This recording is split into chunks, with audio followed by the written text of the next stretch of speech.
ডিগবৈত মৰাণ জনগোষ্ঠীৰ ৰাতি বিহু উদযাপনৰ প্ৰস্তুতি ভৌগোলিক স্থান বিশেষে ৰঙালী বিহু বা বহাগ বিহুৰ মাদকতা অথবা তাৎপৰ্য পৃথক এইবাৰ মৰাণ জনগোষ্ঠীৰ ৰাতি বিহু ডিগবৈ চহৰত এদিনীয়াকৈ উদযাপন কৰিবলৈ ইতিমধ্যে প্ৰস্তুতি চলাইছে উদযাপন সমিতিয়ে ঐতিহাসিক ৰাতি বিহু উদযাপনৰ বাবে সদৌ অসম মৰাণ ছাত্ৰ সন্থা ডিগবৈ আঞ্চলিক সমিতিৰ উদ্যোগত অসম মৰাণ সভা মৰাণ মহিলা পৰিষদ আৰু ডিগবৈ ৰাইজৰ সহযোগত এখন পূৰ্ণাংগ সমিতি গঠন কৰে ধনীৰাম মৰাণৰ সভাপতিত্বত অনুষ্ঠিত সভাখনত গুণীন্দ্ৰনাথ গগৈ সভাপতি বিটেশ্বৰ মৰাণক কাৰ্যকৰী সভাপতি বিনন্দ কোঁৱৰ বাবা বৰুৱা আৰু গীতাঞ্জলি সোণোৱাল বিনীতা মৰাণক উপসভাপতি পুলিকান্ত মৰাণক সম্পাদক খগেশ্বৰ বৰুৱা আৰু নিতুমণি শইকীয়াক প্ৰচাৰ সম্পাদক দীপক বৰুৱা কোষাধ্যক্ষ আৰু নৱচানী বৰুৱাক আলোচনী সম্পাদক হিচাপে হৈ এখন শক্তিশালী উদযাপন সমিতি গঠন কৰে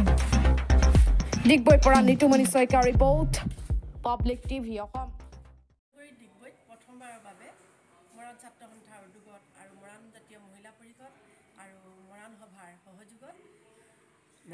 মৰাণৰ ৰাতি বিহু উদযাপন কৰিবলৈ লোৱা হৈছে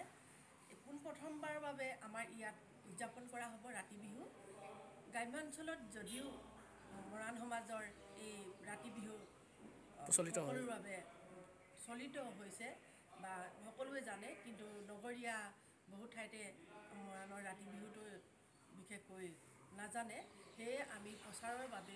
বাবেও ডিগবৈত ৰাতি বিহু উদযাপন কৰিবলৈ সকলোৰে সহযোগত সিদ্ধান্ত লোৱা হৈছে অসমৰ ভূমিপুত্ৰ মৰাণ জনগোষ্ঠী ডিগবৈ আঞ্চলিক কেওটা সংগঠন অসম মৰাণ সভা সদৌ মৰাণ ছাত্ৰ সন্থা আৰু মৰাণ মহিলা পৰিষদৰ উদ্যোগত আগন্তুক ৰঙালী বিহুত অসমৰ ভূমিপুত্ৰ মৰাণ জনগোষ্ঠীৰ ঐতিহ্য পৰম্পৰা জনগোষ্ঠীৰ জাতীয় সংগঠনসমূহক আৰু অসম কেন্দ্ৰিক জাতীয় সংগঠনসমূহক আমি নিমন্ত্ৰণ জনাই আজি এখন ৰাজহুৱা সভা অনুষ্ঠিত কৰা হৈছিল সভাখনত ইতিমধ্যেই আমাৰ বিহুখনৰ সম্পৰ্কত যথেষ্ট আলোচনা হৈছে আৰু সকলো দল সংগঠন ৰাইজে বিহুখন অনুষ্ঠিত কৰাত তেওঁলোকে একমুখে ভাল পাইছে সকলোৱে আদৰণি জনাইছে সহায় সহযোগিতা থাকিব বুলি কৈছে গতিকে আৰু তেওঁলোকৰ পৰা আমিও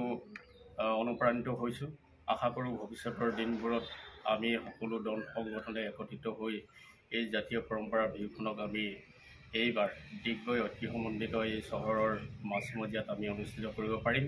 ইয়াৰ পৰা এই মৰাণ জনগোষ্ঠীৰ এটা পৰম্পৰা এই পৰম্পৰাৰ আধাৰত কেইবাটা বস্তু সন্নিৱিষ্ট হৈ আছে যে ৰাতি বিহুখনত ডেকা জীয়ৰীসকলে যেতিয়া বিহু গায় সেই সময়ত যদি কোনোবা ব্যক্তিয়ে ঘৰৰ অপায় অমংগল দূৰ কৰিবৰ কাৰণে বিহুত আহি তেওঁলোকে সাষ্টাংগে প্ৰণিপাত কৰি তেওঁলোকে তামোল পাণ বা শৰাই শৰাই তেতিয়া অপায় অমংগল দূৰ হয় কিছুমান সতি সন্ততি নথকা ব্যক্তিসকলে সন্তান খুজি আহ্বান জনাই তেওঁলোকে যদি ইয়াত শৰাই আগবঢ়ায় তেওঁলোকে সতি সন্ততি হয় তেনেধৰণৰ পৰম্পৰা এটা মৰাণ সমাজত চলি আহিছে আৰু আমি ভাবোঁ এই বিহুখন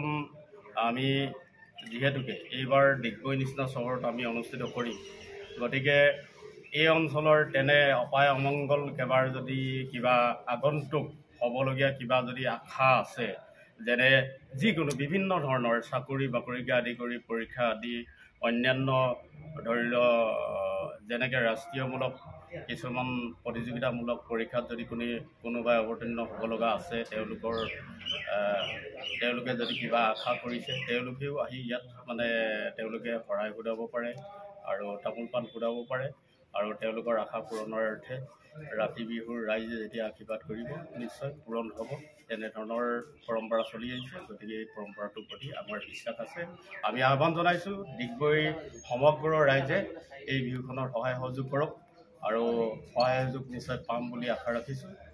আমি এইখিনিকে আমি বাৰ্তা প্ৰেৰণ কৰিছোঁ আৰু সকলো ৰাইজলৈ আগন্তুক ৰঙালী বিহুৰ হিয়া ভৰা ওলগ জনাই আপোনালোক